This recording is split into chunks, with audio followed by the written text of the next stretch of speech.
Hello and welcome back to the English Talk community. I'm Julia, and today we're diving into something that will change how you think about English fluency forever. You know that feeling when you understand English perfectly in your head, but when it comes to speaking, the words just don't come out right.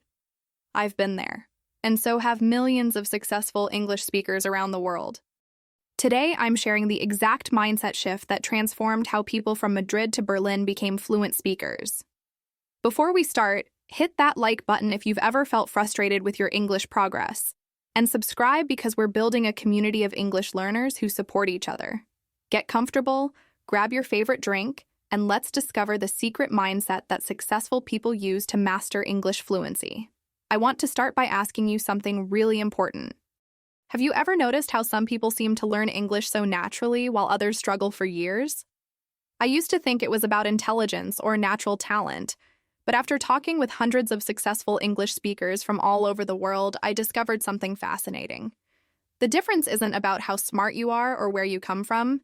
It's about something much simpler and much more powerful. It's about the way you think about the learning process itself. Let me paint a picture for you. Imagine two people starting their English journey at exactly the same time. They have the same resources, the same amount of time to study, and they're both equally motivated. But 6 months later, one of them is confidently having conversations while the other is still stuck in their head, afraid to speak. What happened? The difference was in their mindset from day one. The person who succeeded had a completely different relationship with making mistakes. They saw every error as information, not failure. When they said something wrong, they didn't think, "I'm terrible at English." Instead, they thought, "Now I know something new." This tiny shift in thinking created a completely different learning experience. They felt free to experiment, to try new words, to have conversations even when they weren't sure about every sentence.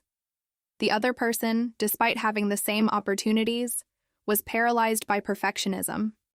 They wanted to understand everything completely before they tried to speak. They studied endless rules and practiced in their head, but they rarely took the risk of having real conversations. Their fear of making mistakes became bigger than their desire to communicate. I see this pattern everywhere I go. In London coffee shops, in Paris language exchanges, in Berlin business meetings. The people who become fluent fastest are not necessarily the ones who study the hardest. They're the ones who embrace the messy, imperfect process of learning to communicate. You might be wondering why I'm so passionate about this topic. Well, I wasn't always confident in English either. I remember spending hours memorizing word lists and studying rules, thinking that if I just knew enough theory, speaking would become easy. But the opposite happened. The more I focused on perfection, the more nervous I became about actually using English in real situations. Everything changed when I met Anna from Stockholm. She had been living in an English-speaking country for just 6 months, but she spoke with such natural confidence that I assumed she had been there for years. When I asked her secret, she laughed and said something that stuck with me forever. I decided that my goal wasn't to speak perfect English. My goal was to connect with people in English. That simple sentence revolutionized my entire approach. I stopped trying to impress people with complex sentences and started focusing on sharing my thoughts and feelings clearly.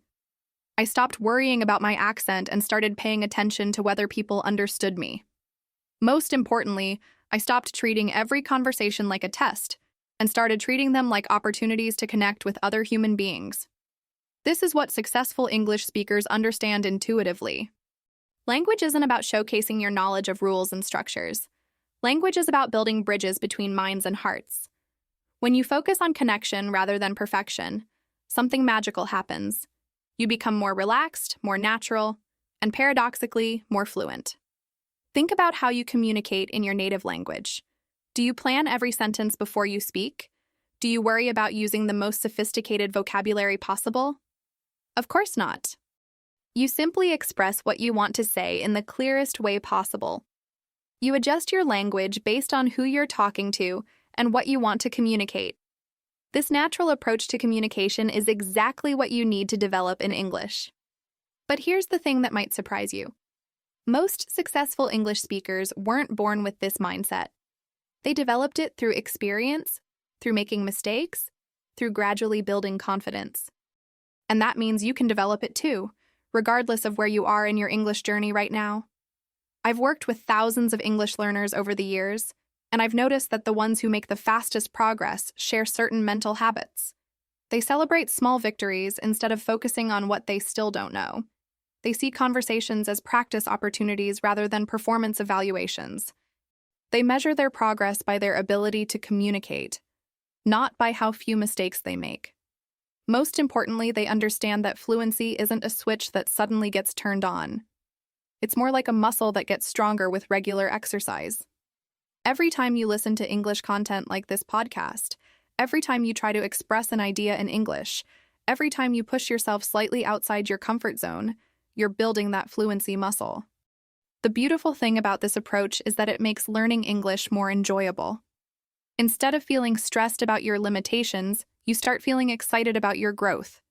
Instead of avoiding English conversations, you start seeking them out. Instead of feeling embarrassed about your accent or your mistakes, you start feeling proud of your courage to communicate across language barriers. This shift doesn't happen overnight, but it can start happening right now, in this moment, as you listen to these words. You can choose to see this podcast not as another lesson to consume passively, but as practice for your English listening skills. You can choose to focus not on the words you don't recognize, but on the ideas you do understand. You can choose to celebrate the fact that you're actively engaging with English content right now, which means you're already on the path to fluency. Before we dive deeper into the mindset that transforms English learners into confident speakers, I want to ask you for a small favor that helps our community grow. If you're finding value in what we're discussing today, please hit that like button right now. Your like tells me that this content is helping you, and it helps other English learners discover these strategies too. And if you haven't subscribed to the English Talk community yet, click that subscribe button because we're building something special here, a supportive community where English learners encourage each other and share real practical strategies that actually work. I'm also genuinely curious about your own English learning journey, and I know our community would love to hear from you. Leave a comment below and tell us about a moment when you felt frustrated with your English progress, or share what your biggest challenge is right now when it comes to speaking confidently. Maybe you've had a breakthrough moment that changed everything for you, or perhaps you're still waiting for that breakthrough to happen. Whatever your story is, share it with us. Your experience could be exactly what another learner needs to hear today, and when we support each other, we all grow faster. So take a moment right now to leave that comment. Your voice matters in this community. The biggest difference between people who become fluent and those who struggle isn't talent or intelligence. It's mindset. When I talk to successful English speakers from cities like Paris, Rome, or Amsterdam, they all share one common belief. They see mistakes as stepping stones, not roadblocks. You probably think you need to be perfect before you can call yourself fluent, right? That's the first mindset shift we need to make. Fluent speakers know that communication is more important than perfection. They focus on getting their message across, not on getting every rule right. Let me tell you something that might completely change how you view your English learning journey. I've been working with English learners for over a decade now, and I've discovered something remarkable. The people who become truly fluent share a secret that has nothing to do with their natural abilities or how much time they spend studying. The secret is so simple that when I first realized it, I couldn't believe I had missed it for so long. The secret is this: they think differently about what it means to be good at English. While most people measure their English skills by how few mistakes they make, successful speakers measure their skills by how well they can share their thoughts and connect with others. This fundamental difference in perspective creates completely different learning experiences. Think about a conversation you had recently in your native language. Did you speak perfectly? Did every sentence follow textbook rules? Probably not, and that's completely normal. Even native speakers make mistakes, use incomplete sentences, and sometimes struggle to find the right words. But does that stop them from communicating effectively? Of course not. They focus on expressing their ideas clearly, and that's exactly what you should be doing in English too. I remember meeting Carlos from Barcelona at a language exchange event. He had been studying English for 8 years, knew thousands of words, and could explain complex language rules better than some teachers I know. But when it came time to order coffee, he froze. He was so worried about making mistakes that he couldn't even ask for what he wanted. Meanwhile, his friend Miguel, who had been studying for only 2 years, was chatting comfortably with everyone around him. Miguel's English wasn't perfect, but his mindset was. Miguel understood something that Carlos hadn't learned yet. He knew that the goal of communication isn't to demonstrate your knowledge of language rules. The goal is to share information, express feelings, and connect with other people. When you shift your focus from showing off what you know to simply communicating what you want to say, everything becomes easier and more natural. This mindset difference shows up in so many ways. When successful English speakers don't know a word, they don't panic or give up. Instead, they find creative ways to explain what they mean using the words they do know. They might say, "the thing you use to cut food," instead of "knife," and that's perfectly fine. Communication happened, connection was made, and often they learn the correct word naturally through the conversation. People who struggle with fluency often do the opposite. When they don't know the exact word they want, they stop talking completely. They'd rather say nothing than risk saying something imperfect. This protective approach might feel safer, but it actually prevents them from improving because they're not practicing the most important skill of all, finding ways to express themselves regardless of their limitations. I've noticed this pattern in cities all across Europe. In Vienna, I met a businessman who spoke 5 languages fluently, including English. When I asked him how he learned so quickly, he told me something fascinating. He said he never worried about making mistakes, because he realized that even when he made errors, people almost always understood what he was trying to say. This gave him the confidence to keep talking, keep practicing, and keep improving. The truth is, native English speakers are incredibly forgiving of mistakes, especially when they can see that someone is genuinely trying to communicate. Most of the time, they're impressed by your effort to speak their language, not judging you for imperfections. But somehow, many English learners convince themselves that every mistake is a failure, every mispronounced word is embarrassing, and every imperfect sentence reflects poorly on their intelligence. This perfectionist mindset creates a vicious cycle. The more you worry about making mistakes, the more nervous you become when speaking. The more nervous you are, the more likely you are to make mistakes or avoid speaking altogether. And the less you speak, the less opportunity you have to improve. It's a trap that keeps many talented, intelligent people stuck at intermediate levels for years. Breaking free from this cycle requires a fundamental shift in how you define success in English. Instead of measuring yourself by how perfectly you speak, start measuring yourself by how effectively you communicate. Did you get your point across? Did the other person understand what you meant? Were you able to express your thoughts and feelings? If the answer is yes, then you succeeded, regardless of any small mistakes you might have made along the way. I want you to imagine 2 different versions of yourself. In the first version, you wait until your English is perfect before you start having real conversations. You study every rule, memorize thousands of words, and practice pronunciation until you sound exactly like a native speaker. Only then do you feel ready to use English in real situations. How long do you think this process would take?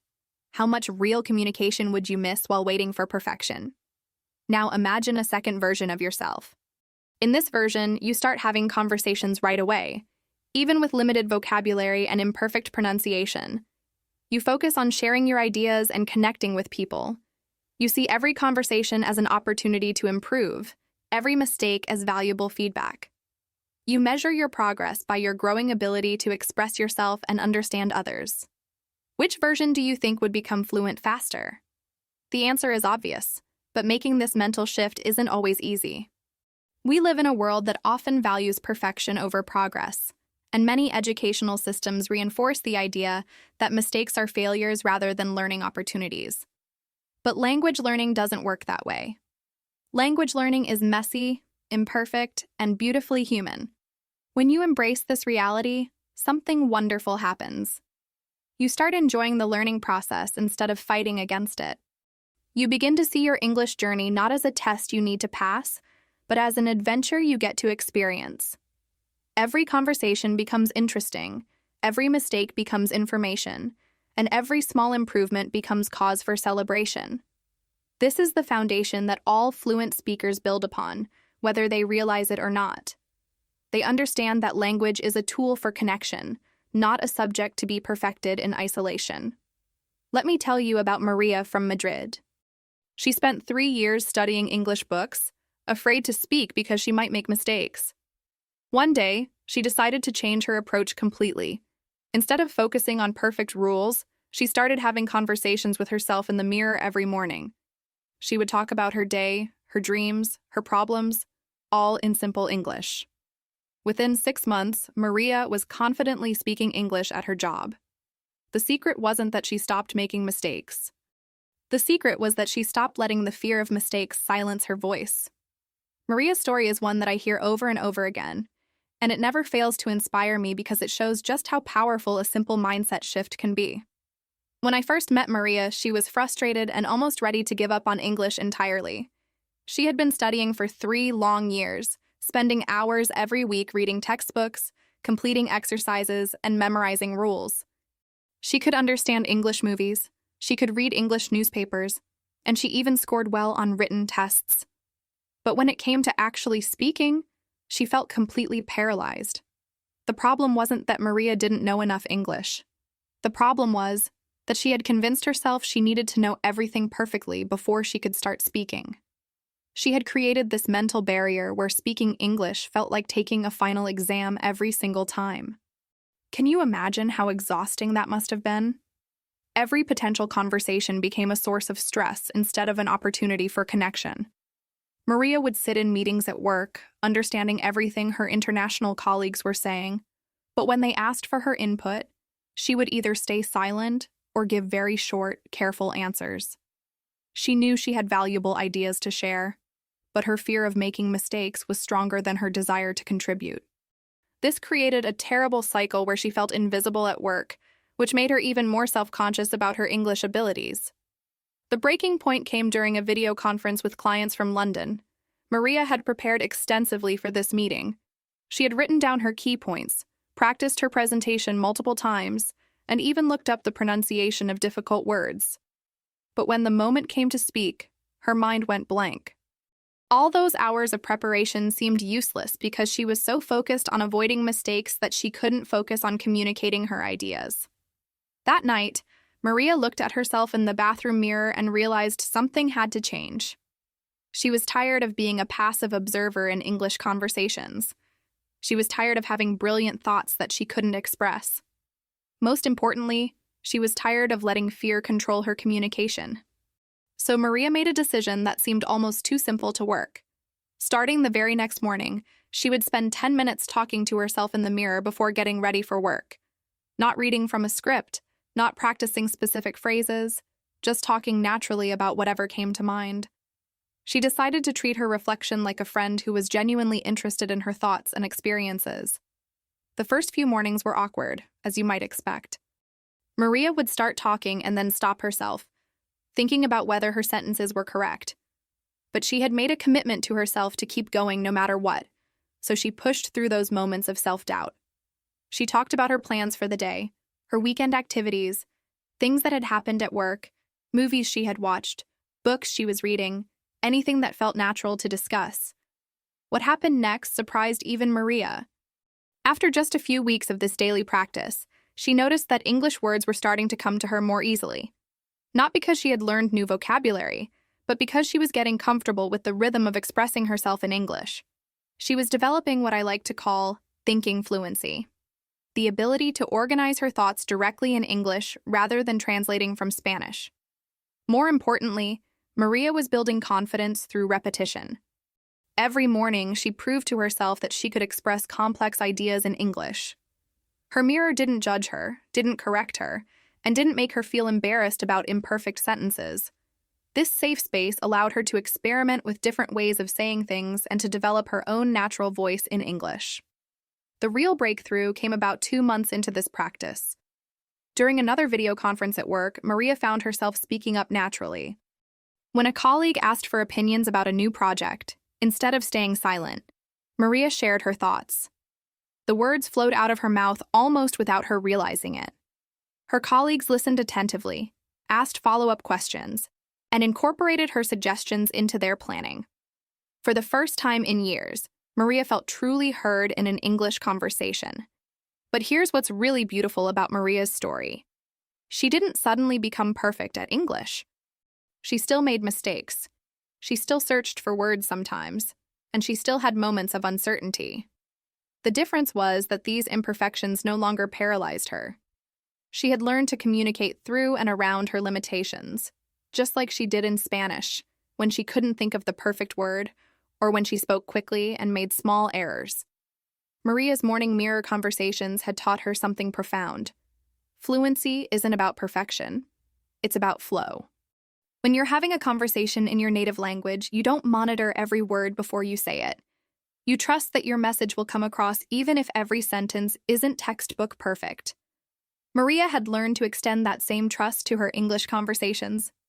6 months after starting her mirror practice, Maria was not only participating actively in work meetings, but she was also having casual conversations with English-speaking colleagues. She would chat by the coffee machine, join lunch conversations, and even contribute to social discussions. Her career began to flourish because her ideas were finally being heard and valued. When I asked Maria what advice she would give to other English learners, she said something that stuck with me. Stop trying to speak perfect English and start trying to speak your English.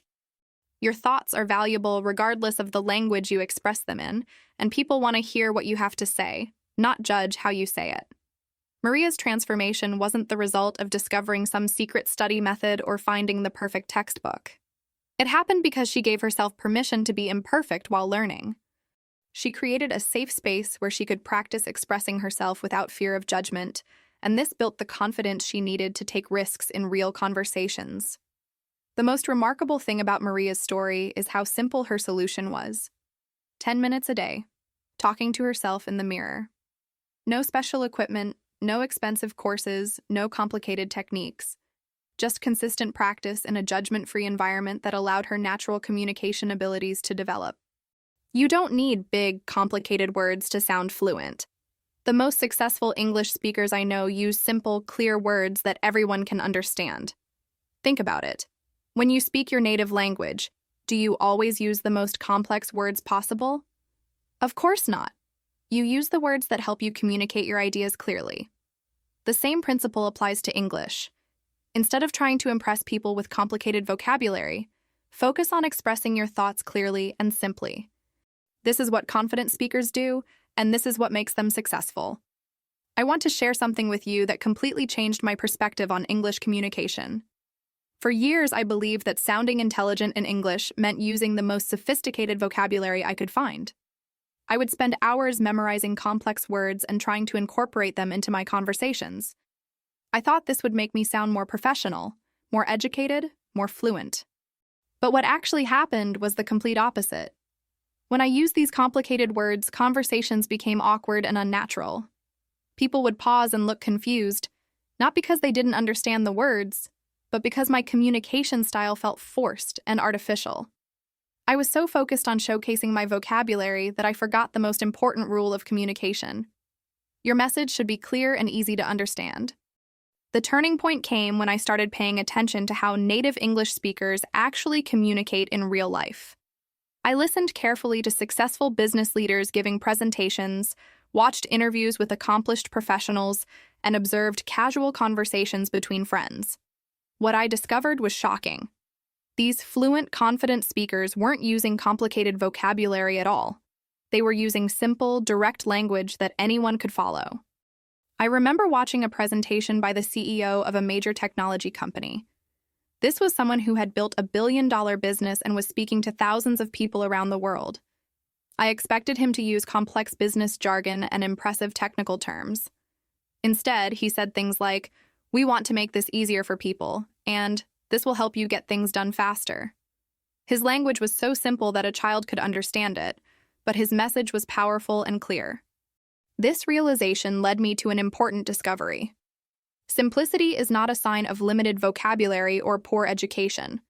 Simplicity is a sign of mastery. When you truly understand something, you can explain it in simple terms. When you're confident in your communication abilities, you don't need to hide behind complicated words. Think about the most effective communicators you know in your native language. Do they use the most complex words available, or do they use words that help them connect with their audience? Great teachers, inspiring leaders, and beloved storytellers all have one thing in common. They make complex ideas accessible through simple language. This principle becomes even more important when you're communicating in a second language. When you use simple, clear words, several wonderful things happen. First, you reduce the chance of being misunderstood. Second, you feel more confident because you're using vocabulary you're completely comfortable with. Third, you can focus on expressing your ideas rather than searching for impressive words. Let me give you a practical example. Imagine you want to express that you disagree with someone's opinion. You could say, "I must respectfully articulate my disagreement with your previously stated position." Or you could say, "I don't agree with that idea." Both sentences communicate the same message, but which one feels more natural and direct? Which one would you be more comfortable saying in a conversation? The simple version is not only easier to say, but it's also easier for others to understand and respond to. It keeps the conversation flowing naturally instead of creating awkward pauses while people process unnecessarily complex language. I learned this lesson personally during a business meeting in London. I was trying to impress my colleagues by using sophisticated vocabulary, and I described a project as extraordinarily challenging and requiring substantial collaborative methodology. Everyone looked puzzled, and there was an uncomfortable silence. Finally, someone asked me to explain what I meant. I said, "It's really hard, and we need to work together to finish it." Suddenly, everyone understood perfectly, and the conversation continued naturally. That experience taught me that clarity beats complexity every single time. People don't remember you for the big words you use. They remember you for the ideas you share and the connections you make. When your language is simple and clear, people can focus on your message instead of struggling to decode your vocabulary choices. This approach also makes you more relatable and approachable. When someone uses overly complicated language, it can create distance between them and their audience. People might feel intimidated or excluded from the conversation. But when you use simple, everyday language, you invite people to engage with your ideas and share their own thoughts. I've noticed that English learners often worry that using simple language will make them sound like beginners or children. But this couldn't be further from the truth. Some of the most respected English speakers in the world built their reputations on clear, simple communication. They understand that the goal is not to show off their vocabulary, but to share their thoughts effectively. Consider how you feel when someone explains something complicated in a way that makes perfect sense to you. You feel grateful, not disappointed by their simple language. You appreciate their ability to make complex ideas accessible. This is exactly how others feel when you communicate clearly and simply in English. The beauty of simple communication is that it's sustainable. When you rely on vocabulary you know well, you can speak more fluently and naturally. You don't have to pause mid-sentence to remember complex words or worry about using them incorrectly. Your energy goes into expressing your thoughts rather than managing difficult vocabulary. This doesn't mean you should never learn new words or expand your vocabulary. Growth is important, and learning new expressions can be exciting and useful. But when you're in real conversations, especially important ones, stick with language you're confident using. Save the new vocabulary for low-pressure situations where you can experiment without consequences. Simple communication also makes you a better listener. When you're not worried about finding impressive words to respond with, you can focus completely on understanding what others are saying. This makes conversations more meaningful and helps you build stronger relationships with English-speaking colleagues, friends, and acquaintances. The most successful English speakers I know have learned to trust in the power of simple, direct communication. They know that their ideas are valuable regardless of how they express them, and they choose words that help others understand and engage with those ideas. This confidence in simplicity is what makes them truly fluent, not their ability to use complicated vocabulary. Thomas from Berlin worked in international business, but he was terrified of English meetings. He thought he needed to sound like a professor to be taken seriously. Then he noticed something interesting. The most respected people in his company used simple, direct English. They said things like, "I think we should try this," instead of, "I believe we ought to consider implementing this particular strategy." Thomas started copying this approach. He began using shorter sentences and everyday words. Suddenly, people started listening to him more and his confidence grew. Simple communication became his superpower. Thomas's transformation is one of the most dramatic I've ever witnessed, and it perfectly illustrates how our assumptions about professional English communication can actually hold us back. When I first met Thomas at a business conference in Frankfurt, he was clearly brilliant and knowledgeable about his field, but he seemed incredibly tense whenever English conversations started around him. He would listen intently, nodding along with everything, but rarely contributed to discussions despite obviously having valuable insights to share. Thomas worked for a German automotive company that had offices all over the world. His job required him to participate in weekly video conferences with colleagues from London, Detroit, Tokyo, and Sao Paulo. These meetings were conducted entirely in English, and Thomas felt like he was drowning every time he had to speak. He had studied English for over 10 years, had an impressive vocabulary, and could write professional emails that sounded perfectly polished. But speaking in meetings felt like an impossible challenge. The problem was that Thomas had convinced himself that professional English required a very formal academic style of speaking. He believed that to be taken seriously by his international colleagues, he needed to sound like he was giving a university lecture. So when he did speak, he would construct these elaborate, complex sentences filled with business jargon and sophisticated vocabulary. He thought this would demonstrate his intelligence and professionalism, but the opposite was happening.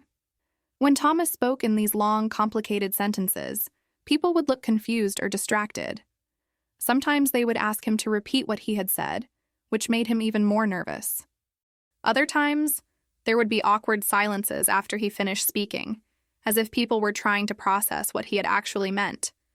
These experiences reinforced his belief that his English wasn't good enough, when in reality, his English was perfectly adequate, but his communication style was creating barriers. The breakthrough came during a particularly important meeting about a new product launch. Thomas had prepared extensively, writing down his key points in what he thought was impressive English. But when it came time to present his ideas, he delivered them in such a formal, complicated way that even his German colleagues who spoke English as a second language seemed confused. After the meeting, his manager pulled him aside and gave him some advice that changed everything. His manager said something simple but profound. "Thomas, you have great ideas, but you're making them too complicated to understand. The best communicators I know use simple language that everyone can follow. Try talking like you're explaining something to a friend, not giving a lecture to professors." This feedback was initially hard for Thomas to accept. He had spent years building up this formal vocabulary, thinking it would make him sound more professional. The idea of using simple language felt like a step backward, like he would sound less intelligent or educated.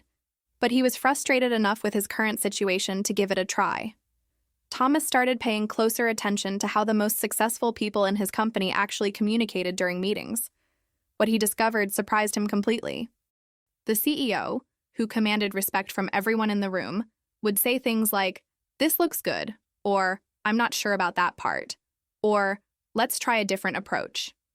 The head of marketing, who was known for her brilliant presentations, used phrases like, "Here's what I think," and "This might work better."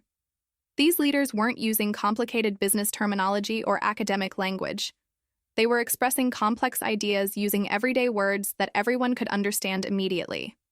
They spoke in short, clear sentences that got straight to the point. And most importantly, people listened to them attentively and responded positively to their ideas.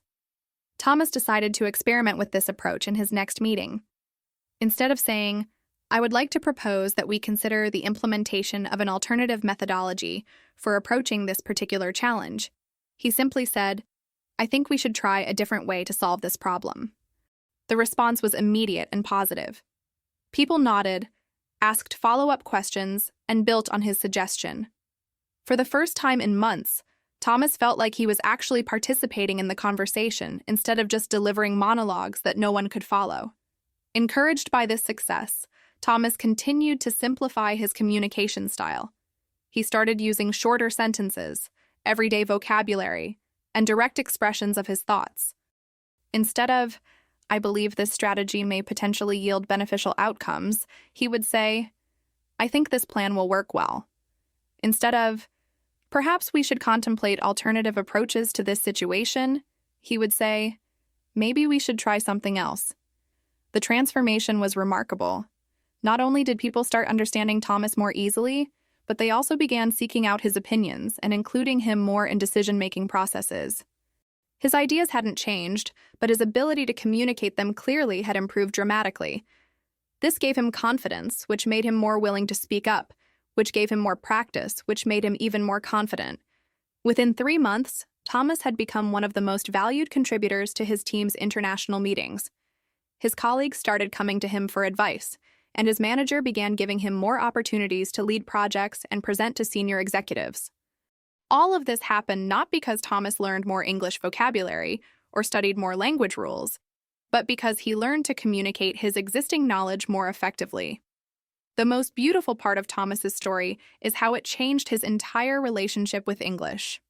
Before, speaking English felt like a performance where he had to prove his intelligence through complex language.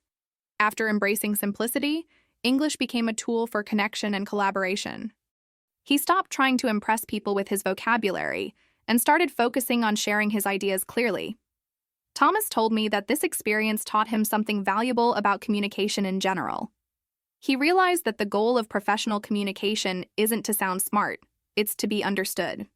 When people understand you clearly, they can engage with your ideas, ask relevant questions, and build on your suggestions.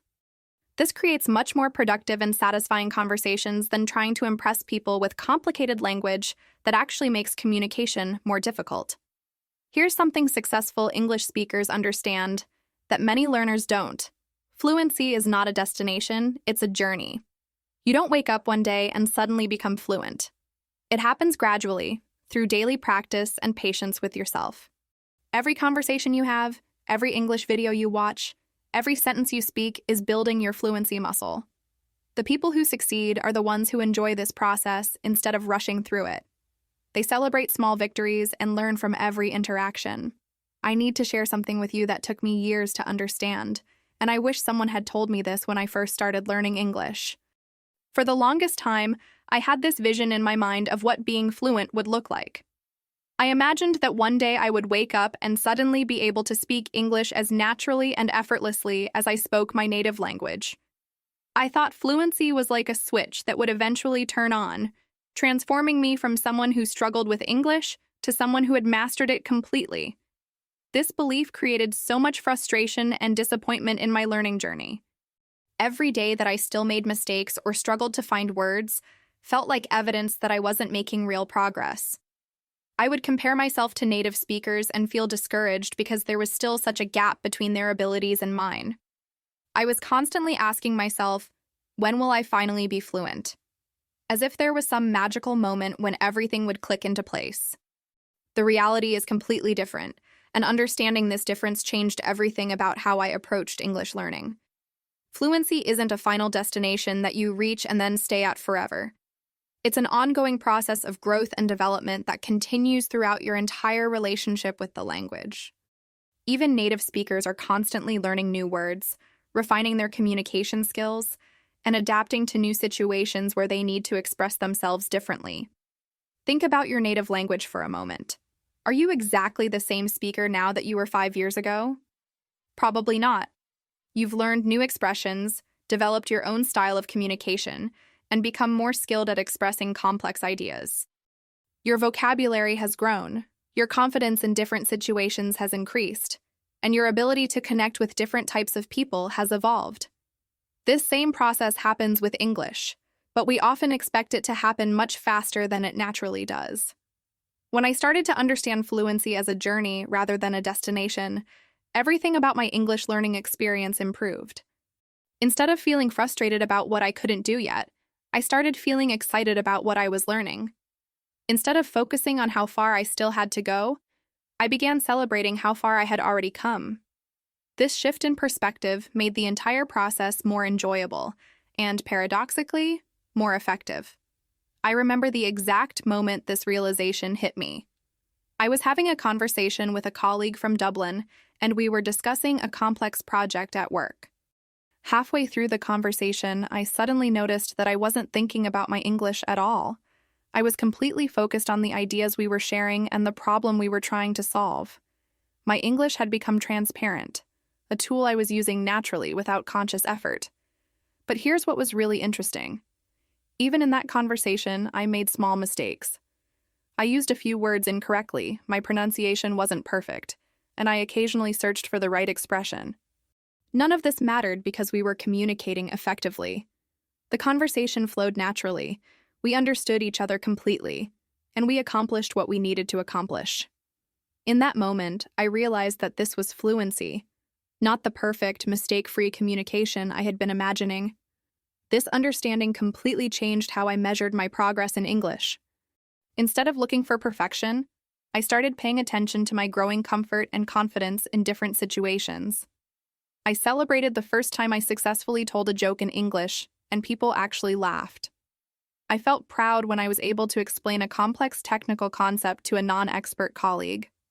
I noticed and appreciated when I could follow fast-paced conversations in movies or understand the subtle meanings in song lyrics. Each of these moments represented real progress, even though none of them indicated that I had suddenly become perfect at English.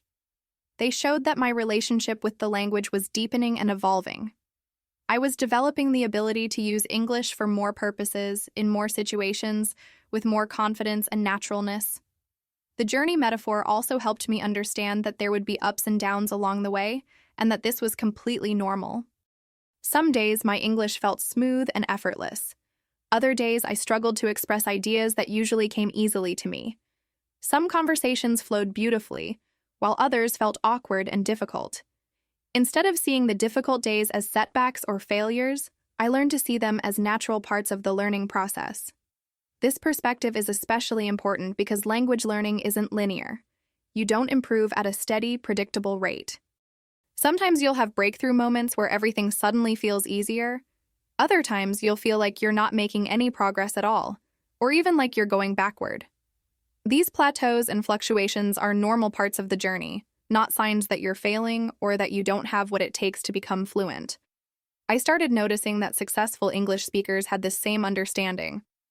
They didn't see themselves as having arrived at fluency and being finished with learning.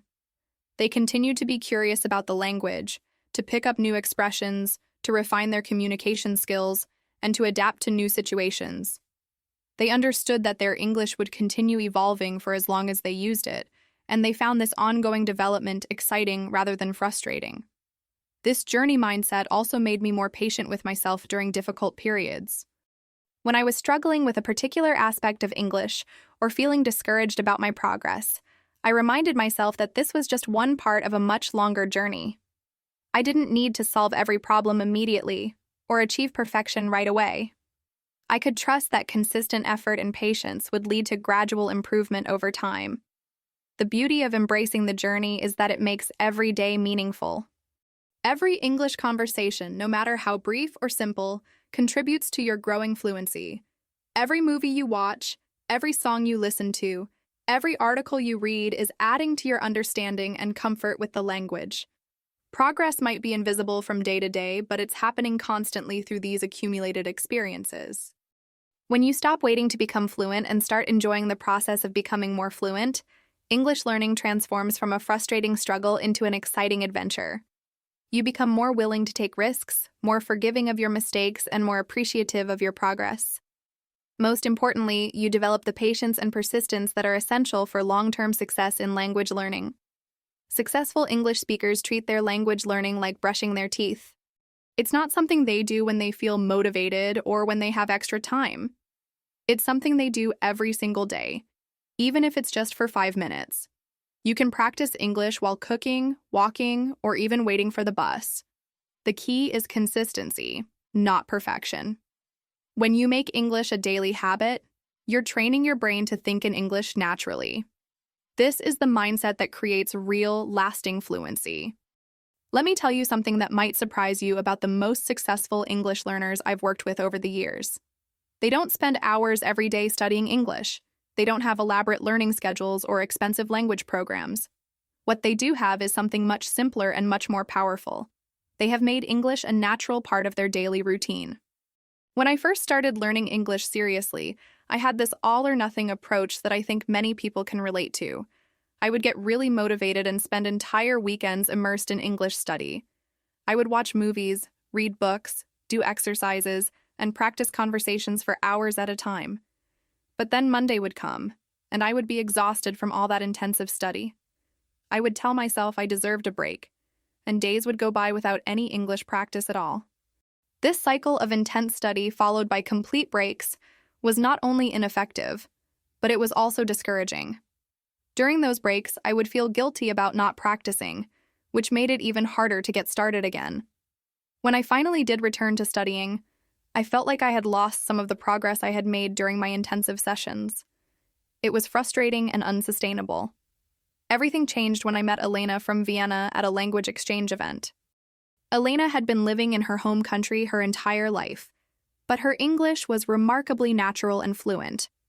When I asked her about her study routine, expecting to hear about some intensive program or special method, she laughed and said something that completely shifted my perspective. She told me that she didn't really study English anymore. Instead, she had simply made English a part of her daily life in small, manageable ways. She listened to English podcasts during her morning commute. She kept a journal where she wrote a few sentences in English each night before bed. When she cooked dinner, she would think through her recipe steps in English. While waiting for appointments, she would review English content on her phone instead of scrolling through social media in her native language. What struck me about Elena's approach was how effortless it seemed. She wasn't forcing herself to sit down for formal study sessions when she was tired or unmotivated. She was simply using the time she already had in her day for English exposure and practice. This made her learning sustainable because it didn't require her to find extra time or energy that she didn't have. I decided to try this approach myself, and the results were remarkable. Instead of waiting for large blocks of free time that rarely came, I started looking for small moments throughout my day where I could incorporate English. While brushing my teeth in the morning, I would think about my plans for the day in English. During my lunch break, I would read English articles instead of news in my native language. When I was walking to work, I would listen to English music and pay attention to the lyrics. The beauty of this approach is that it doesn't feel like work. You're not sitting at a desk forcing yourself to study when you'd rather be doing something else. You're simply replacing activities you already do with English versions of those same activities. This makes the practice feel natural and enjoyable rather than burdensome. What I discovered through this daily integration approach is that consistency really is more important than intensity. Spending 10 minutes with English every single day creates better results than spending 3 hours with English once a week. This happens because your brain needs regular exposure to maintain and build language connections. When you practice a little bit every day, you're constantly reinforcing what you've learned and gradually adding new elements. Think about how you learned to drive a car or ride a bicycle. You didn't master these skills by practicing intensively once a week. You developed them through regular, repeated practice that gradually became automatic. The same principle applies to language learning. Your brain needs consistent exposure to English sounds, patterns, and expressions to develop the automatic responses that we call fluency. The daily practice mindset also helps you overcome one of the biggest obstacles in language learning: the feeling that you don't have enough time. How many times have you thought, "I wish I had more time to practice English," or "I'll start studying seriously when my schedule calms down"? The truth is, you already have plenty of time for English practice. You just need to recognize the opportunities that exist in your current routine. Consider all the moments in your day when your mind isn't fully occupied. While you're commuting, exercising, doing household chores, or waiting in lines, your brain has capacity for English input. These moments might seem too short or too fragmented to be useful for learning, but they add up to significant practice time over the course of a week or month. I started keeping track of these small practice moments in my own life, and I was amazed at how much they accumulated. 5 minutes of English thinking while making breakfast, 10 minutes of English podcasts during my commute, 3 minutes of English vocabulary review while waiting for a friend, and 2 minutes of English self-talk while walking to the store added up to 20 minutes of practice without any additional time commitment.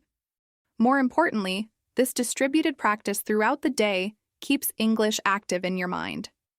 Instead of having English be something you think about only during designated study times, it becomes a constant, gentle presence in your daily experience. This helps your brain start making English connections automatically, without conscious effort. The key to making this work is to start small and be realistic about what you can maintain. Don't try to transform your entire day overnight. Pick one or two small opportunities and focus on making those into habits. Maybe you'll think in English while you shower, or maybe you'll switch your phone's language setting to English. Once these small changes become automatic, you can gradually add more English integration points to your day. This approach also makes English learning more flexible and forgiving. If you miss a day because you're sick or extremely busy, it's not a big deal because you haven't broken a major commitment or derailed a complex study plan. You simply return to your small daily practices the next day without guilt or frustration. The daily practice mindset recognizes that language learning is not about perfect days or perfect sessions. It's about creating a consistent relationship with English that becomes as natural and automatic as any other daily habit. When English becomes part of your routine rather than an extra obligation, you stop fighting against it and start flowing with it. This is when real, lasting fluency begins to develop naturally and sustainably. Sophie from Paris was a busy mother of 2 young children. She thought she didn't have time to improve her English. Then she discovered the 5-minute rule. Every day, she would spend just 5 minutes talking to herself in English about anything that came to mind. Sometimes she talked about her children, sometimes about her work, sometimes about the weather. She didn't worry about vocabulary or rules, she just talked. After 3 months, Sophie realized she was thinking in English more often. After 6 months, she felt confident enough to speak English with her children's international friends. 5 minutes a day changed everything for her. Sophie's story is one that resonates deeply with me because it shows how powerful small, consistent actions can be, especially when life feels overwhelming and busy. When I first met Sophie at a parent-teacher conference at an international school in Paris, she seemed frustrated and almost apologetic about her English abilities. Her children attended a bilingual school, where many parents were comfortable switching between French and English during social events. But Sophie always stayed quiet during English conversations, even though she clearly understood everything that was being said. Sophie had studied English in school like most French students, and she had a solid foundation of vocabulary and comprehension. She could read English books, understand English movies, and even help her children with their English homework. But when it came to actually speaking, she felt completely blocked. The problem wasn't her knowledge of English. It was her lack of confidence and practice in using English spontaneously. As a working mother with 2 children under 10, Sophie felt like she barely had time to breathe, let alone add another commitment to her already packed schedule. She had tried joining English conversation groups, but the evening meetings conflicted with bedtime routines. She had considered online courses, but sitting at a computer for an hour felt impossible when there were always dishes to wash, homework to check, and children who needed attention. Sophie had convinced herself that improving her English would require a significant time investment that she simply couldn't make. She had this image in her mind of what language learning should look like: structured lessons, dedicated study time, formal practice sessions. Since she couldn't commit to any of these traditional approaches, she assumed that meaningful progress was impossible. The breakthrough came when Sophie overheard another parent talking about how she practiced English during her daily commute by simply narrating her thoughts out loud. This parent mentioned that she had learned this technique from a language coach who called it the 5-minute rule. The idea was elegantly simple. Spend just 5 minutes each day speaking English to yourself about whatever comes to mind. No preparation, no specific topics, no pressure to be perfect or profound. Sophie was initially skeptical that such a small time commitment could make any real difference. 5 minutes seemed almost ridiculously short compared to the hours she imagined other people spent on language learning. But the beauty of this approach was that 5 minutes felt completely manageable, even for someone with her hectic schedule. She decided to try it for a week just to see what would happen. Sophie chose to do her 5-minute English practice in the car after dropping her children off at school. She would sit in the school parking lot before driving to work and simply talk to herself about whatever was on her mind. The first few sessions felt awkward and forced. She would start sentences and then stop, wondering if she was using the right words or expressing herself correctly.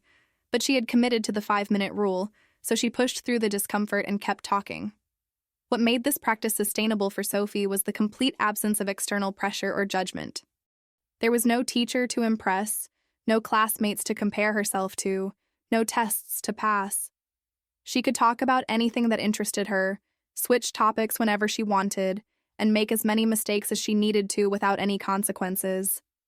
This freedom allowed her to focus purely on the act of expressing herself in English. As the days went by, Sophie started to enjoy these brief morning sessions.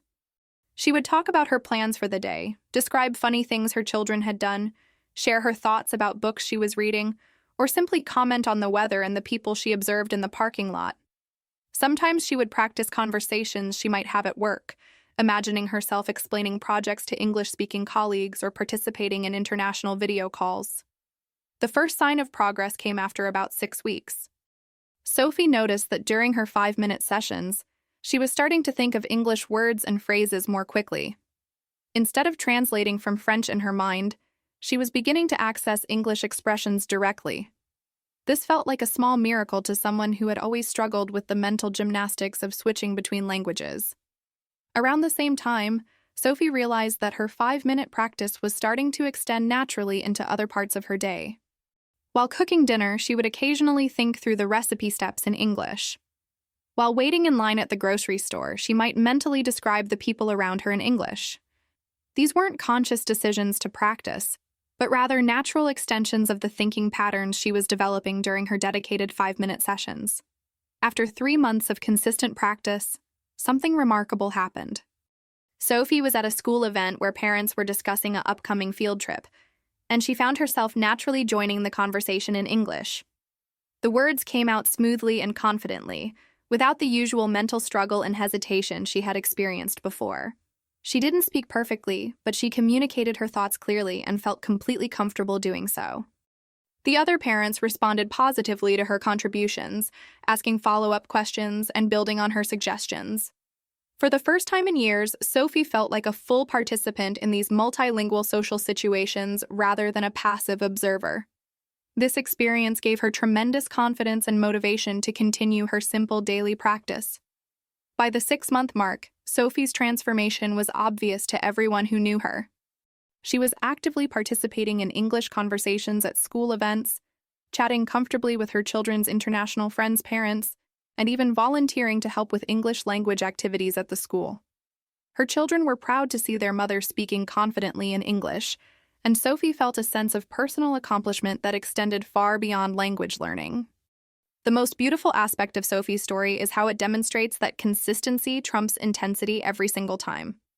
5 minutes of daily practice created better results than hours of sporadic study ever could have. This happened because regular practice, no matter how brief, creates continuous reinforcement of language patterns and builds confidence through repeated success experiences.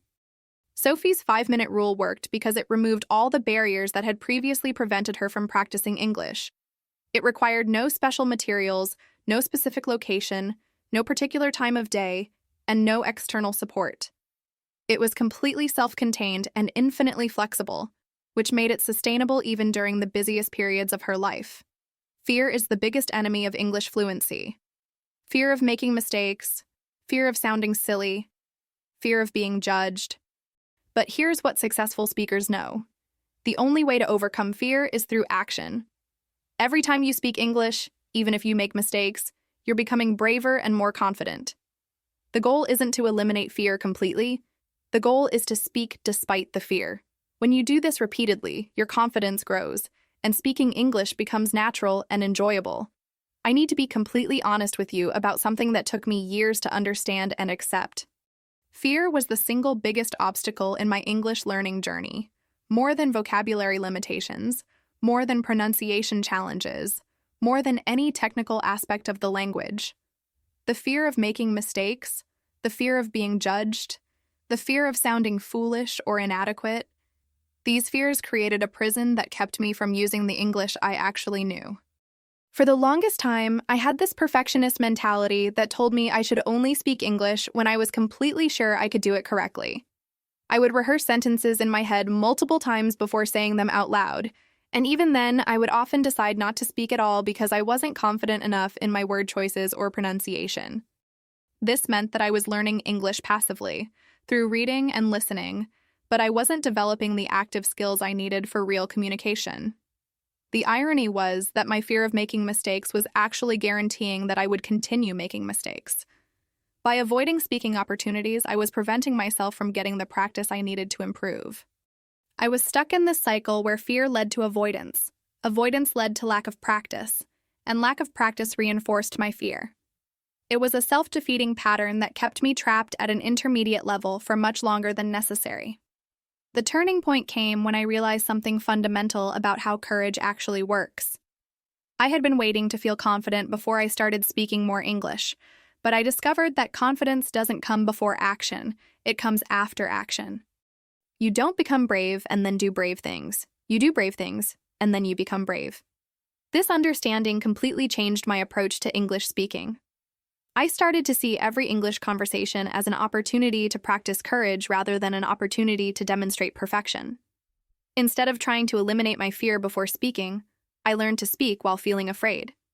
This was terrifying at first, but it was also liberating because it meant I didn't have to wait for some magical moment when fear would disappear.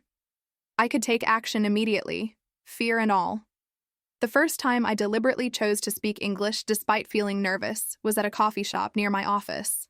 The barista was clearly from an English-speaking country, and I had been ordering from him for weeks using gestures and minimal words because I was too scared to attempt a real conversation. One day I decided that my fear had controlled me long enough. When he asked how my day was going, instead of just nodding and smiling, I actually answered him. My response wasn't perfect. I stumbled over a few words, my pronunciation was probably unclear in places, and I definitely made some mistakes. But something magical happened.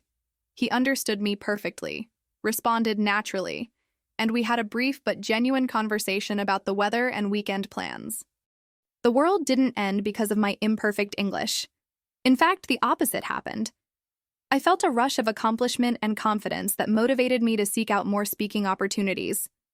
This experience taught me that most of our fears about English speaking are much worse in our imagination than they are in reality. We build up these scenarios in our minds where people will laugh at us, judge us harshly, or refuse to understand us because of our mistakes. But in real life, most people are patient, helpful, and impressed by anyone making an effort to communicate in a second language. I started to understand that native English speakers make mistakes all the time too. They use incorrect words, mispronounce things occasionally, and sometimes struggle to express complex ideas clearly. The difference is that they don't let these imperfections stop them from communicating. They understand that communication is about sharing ideas and connecting with others, not about demonstrating linguistic perfection. This realization helped me develop what I now call the good enough mindset. Instead of waiting until my English was perfect, I started aiming for good enough to communicate effectively.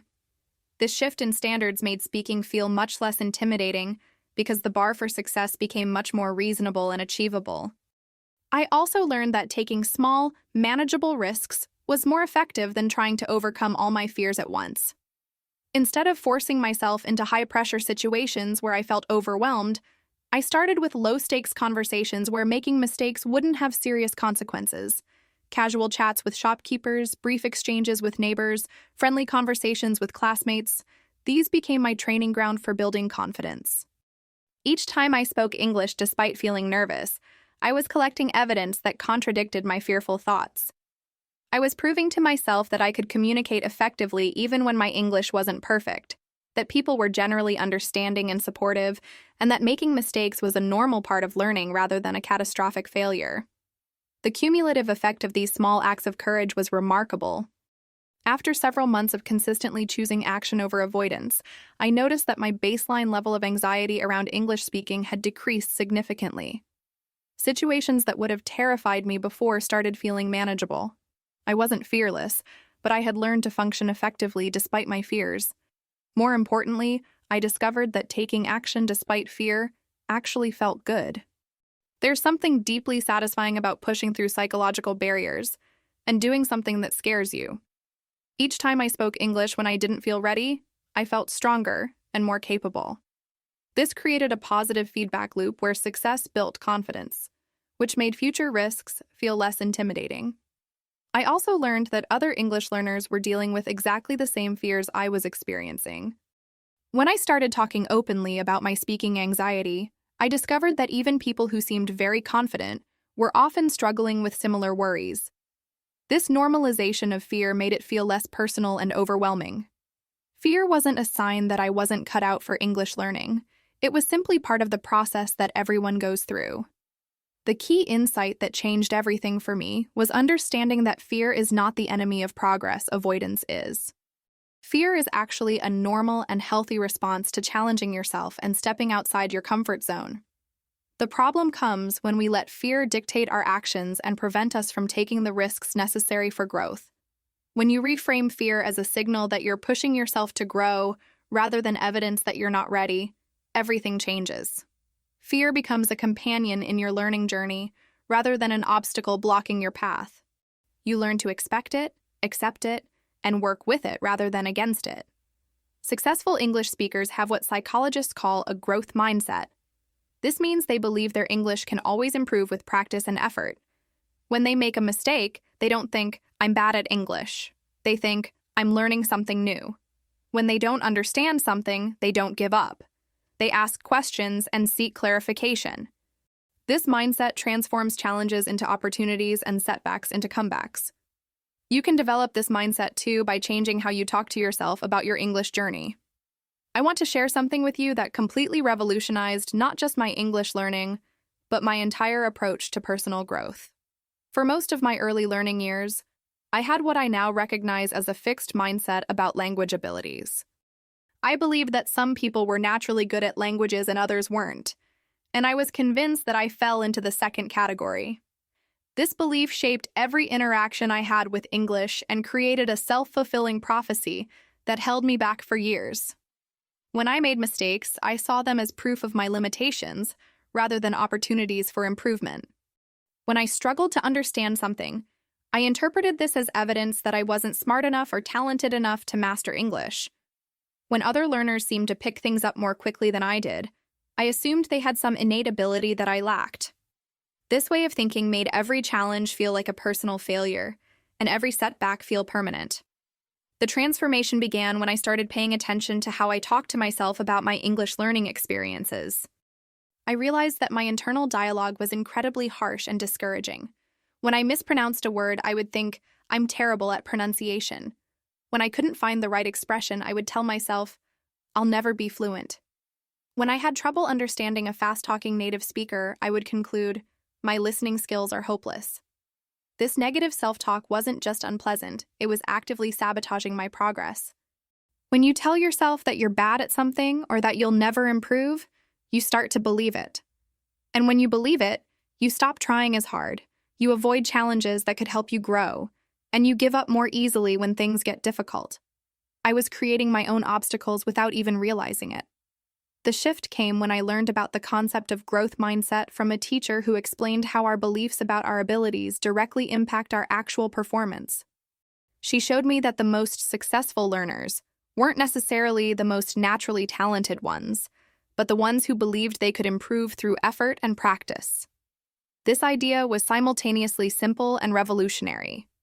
I started experimenting with changing my internal language about English learning experiences. Instead of saying, "I'm bad at speaking," I began saying, "I'm still developing my speaking skills." Instead of, "I'll never understand native speakers," I tried, "I'm getting better at understanding different accents and speaking speeds." Instead of, "I made so many mistakes," I practiced thinking, "I learned several new things in that conversation." At first, this felt forced and artificial. My old patterns of negative self-talk were deeply ingrained, and it took conscious effort to catch myself and reframe my thoughts. But gradually, this new way of thinking started to feel more natural, and I began to notice how it was affecting my behavior and motivation. When I started viewing mistakes as learning opportunities rather than personal failures, I became more willing to take risks in conversations. I stopped being so afraid of saying something wrong because I knew that even if I made an error, I would gain valuable information about how to improve. This willingness to experiment led to more speaking practice, which led to faster improvement, which reinforced my belief that growth was possible. The growth mindset also changed how I responded to feedback and correction. Previously, when someone corrected my English, I felt embarrassed and defensive. I saw correction as criticism of my abilities rather than helpful information. But when I started believing that my English could always improve, corrections became gifts. Someone was taking the time to help me learn something new, And that was something to be grateful for rather than ashamed of. I remember a specific moment when this mindset shift became crystal clear to me. I was in a meeting at work and I used the wrong word while explaining a project. A colleague gently corrected me, and instead of feeling mortified like I usually would, I felt excited. I had just learned the exact right word for what I was trying to express, and I would be able to use it correctly in future conversations. The mistake had led directly to improvement, which felt like a small miracle. This experience helped me understand that challenges and difficulties aren't signs that I'm not suited for English learning. They're actually signs that I'm pushing myself outside my comfort zone, which is exactly where growth happens. When something feels easy, it usually means I'm not learning anything new. When something feels difficult, it means I'm working on skills that need development. The growth mindset also changed how I approached periods of apparent stagnation in my learning. There were times when I felt like I wasn't making any progress, when my English seemed stuck at the same level for weeks or months. Instead of seeing these plateaus as evidence that I had reached my limit, I learned to see them as natural parts of the learning process where consolidation was happening beneath the surface. I started to understand that language learning isn't linear. Sometimes progress is visible and dramatic, and sometimes it's invisible and gradual. Just because I couldn't see improvement from day to day didn't mean improvement wasn't happening. This patience with the process made me more persistent during difficult periods and more appreciative of breakthrough moments when they came. The growth mindset also made me more curious about other people's English learning journeys. Instead of comparing myself negatively to more advanced speakers, I started asking them about their experiences, their challenges, and their strategies. I discovered that everyone, regardless of their current level, had struggled with aspects of English that felt impossible at the time. This normalized my own struggles and gave me hope that my current challenges were temporary. One of the most powerful aspects of developing a growth mindset was learning to celebrate process goals rather than just outcome goals. Instead of only feeling successful when I reached major milestones like having a fluent conversation or understanding a movie without subtitles, I started celebrating smaller victories like trying a new expression in conversation or asking for clarification when I didn't understand something. This shift in what I considered worth celebrating made my English learning journey much more rewarding and sustainable. There were many more opportunities to feel successful, which kept me motivated even during periods when major breakthroughs weren't happening. I was acknowledging my effort and courage, not just my results, which made the entire process more enjoyable. The growth mindset also helped me develop resilience in the face of discouraging experiences. When I had conversations that didn't go well or encountered English content that was too difficult for me to understand, I didn't interpret these experiences as evidence that I should give up. Instead, I saw them as information about what I needed to work on next. This reframing transformed setbacks from defeats into redirections. A difficult conversation became a diagnostic tool showing me which areas needed more attention. A confusing article became a challenge to return to in a few months when my skills had developed further. Every experience became useful for my growth, regardless of whether it felt successful in the moment. Francesco from Rome was an excellent student, but he was paralyzed when it came to speaking English. He understood everything but couldn't express himself confidently. He decided to start small. Every morning, he would record himself speaking English for just 2 minutes about his plans for the day. He didn't worry about mistakes. He just focused on expressing his thoughts. After listening to these recordings for a month, Francesco noticed something amazing. He was improving without even trying. His pronunciation was getting clearer. His sentences were becoming more natural.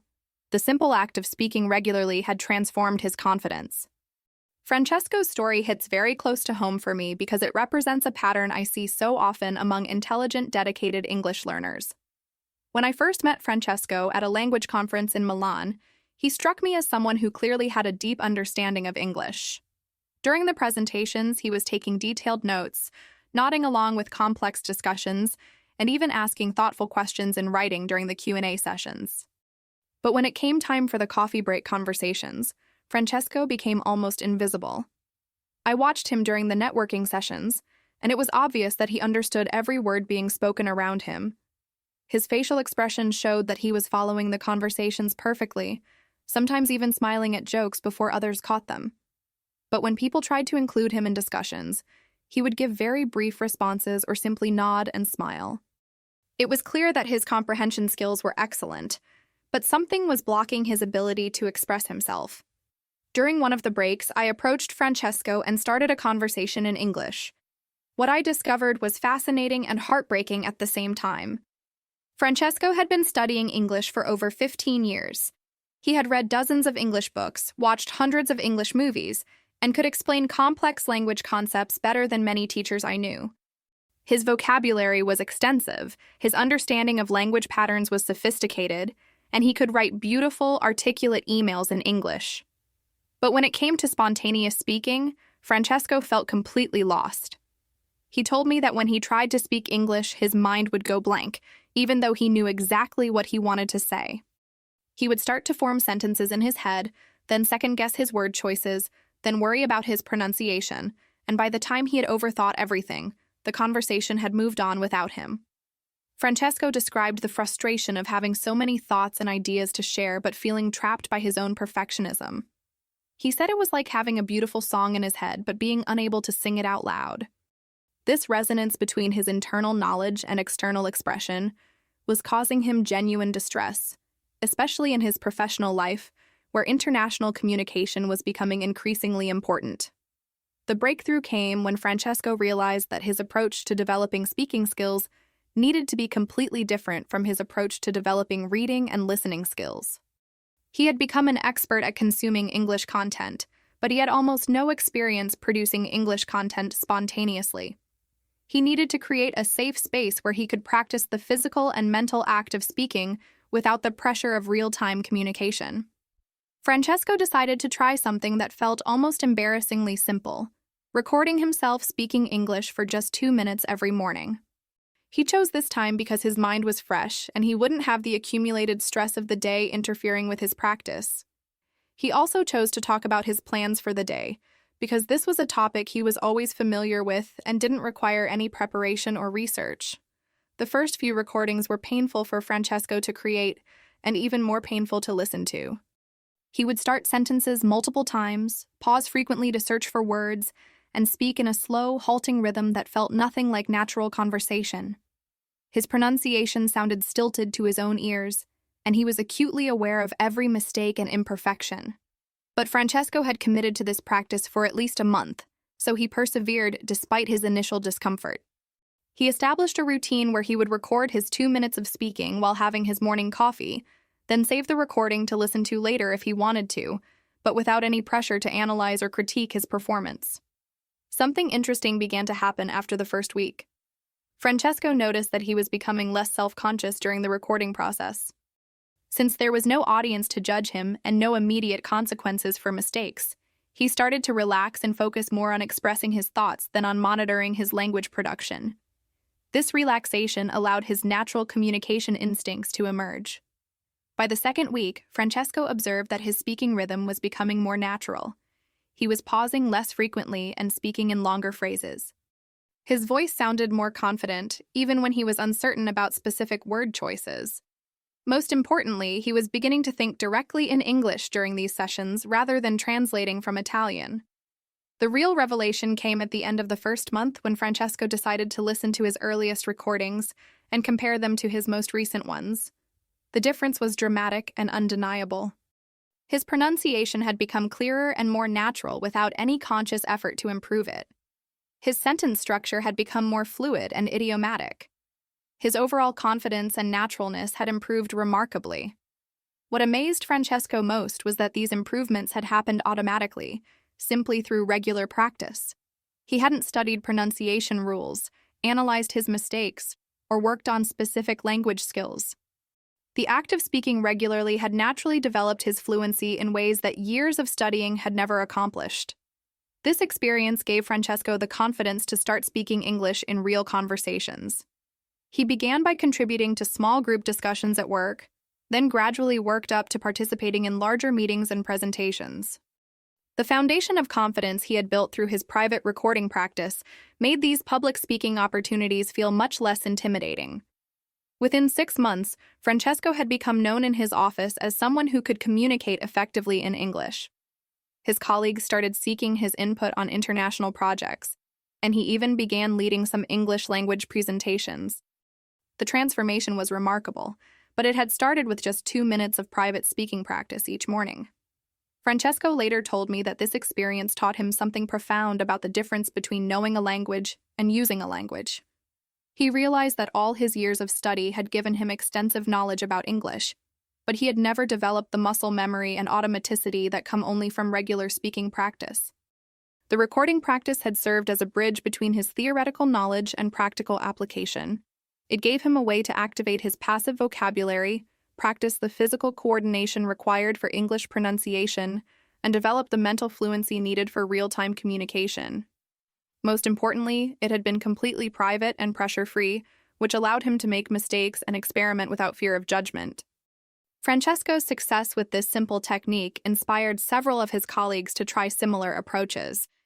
He became an advocate for the power of regular, low-pressure speaking practice, and often shared his story with other English learners who were struggling with similar confidence issues. The beauty of Francesco's approach was its accessibility and sustainability. It required no special equipment, no other people, no specific location, and no significant time commitment. It was completely self-contained and could be adapted to anyone's schedule and circumstances. Most importantly, it addressed the specific challenge of transitioning from passive knowledge to active use, which is often the biggest hurdle for advanced English learners. Successful English speakers don't learn in isolation. They build connections with other learners and native speakers. They understand that language is about communication, which means you need people to communicate with. You don't need to find perfect conversation partners. You can practice with other learners, join online communities, or even create study groups with friends. The important thing is to create opportunities to use your English in real conversations. This social aspect of learning makes the journey more enjoyable and effective. One of the biggest misconceptions I had about English learning was that I needed to master the language in private before I could start using it with other people. I thought I should study alone, practice alone, and only start having conversations when I felt completely prepared and confident. This solitary approach kept me stuck for years because I was trying to learn a fundamentally social skill in complete isolation. Language exists for communication between people, yet I was treating it like a subject to be studied in a textbook. I would spend hours memorizing vocabulary, reading articles, and listening to podcasts, but I rarely created opportunities to actually use English with real human beings. This meant that I was developing passive skills without building the active, interactive abilities that make communication possible. The turning point came when I realized that waiting to feel ready for conversations was like waiting to feel ready to swim before getting in the water. You can read all the books about swimming techniques, watch all the videos about proper form, and understand the theory perfectly, but until you actually get in the water and start moving, you won't develop the skills you need. English conversation works the same way. I started looking for opportunities to connect with other English learners and speakers, and I was amazed by how many options were available once I started actively seeking them. There were language exchange groups meeting in cafes, online communities where people practiced together over video calls, conversation clubs at local libraries, and even informal groups that formed through social media connections. My first experience with a language exchange was terrifying and wonderful at the same time. I met with a group of about 8 people from different countries who were all learning English. Some were more advanced than others, but everyone was there for the same reason: to practice speaking in a supportive, non-judgmental environment. What struck me immediately was how encouraging and patient everyone was with each other. When someone struggled to find a word, others would help by suggesting alternatives or asking clarifying questions. When someone made mistakes, no one criticized or corrected harshly. Instead, people would naturally model the correct usage in their responses, creating a gentle learning environment where errors felt like natural parts of the conversation, rather than failures to be ashamed of. I learned something profound in that first group meeting. Other English learners could be just as valuable as conversation partners as native speakers, sometimes even more so. We understood each other's struggles. We were patient with mistakes, and we shared the excitement of progress and improvement. There was no intimidation or pressure to perform perfectly because we were all in the same boat.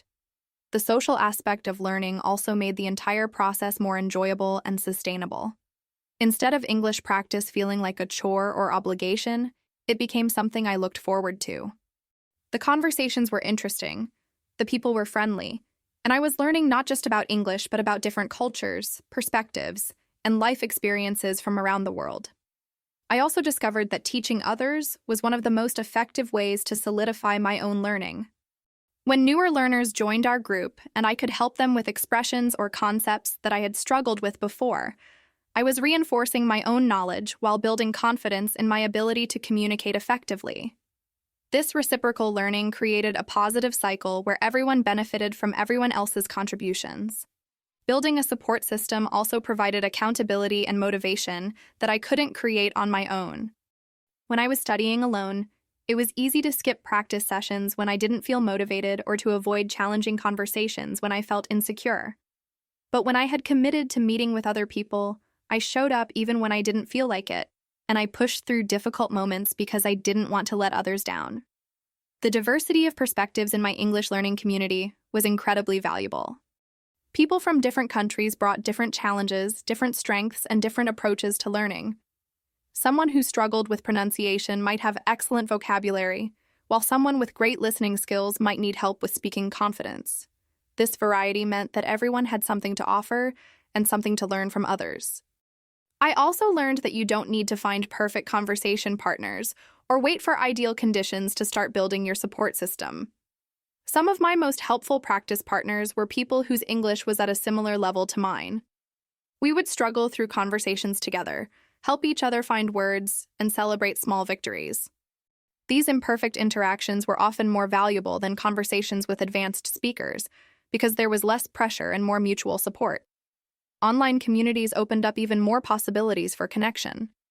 I joined forums where people shared their learning experiences, participated in video chat groups with learners from around the world, and even found study buddies who would practice with me regularly over messaging apps.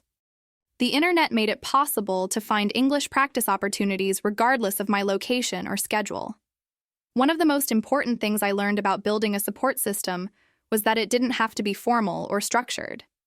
Some of my best English practice happened in casual settings, chatting with international coworkers during lunch breaks, striking up conversations with travelers at airports, or joining hobby groups where English was the common language. These natural, low-pressure interactions often felt more comfortable than formal language exchange sessions. The support system also provided emotional encouragement during difficult periods of learning.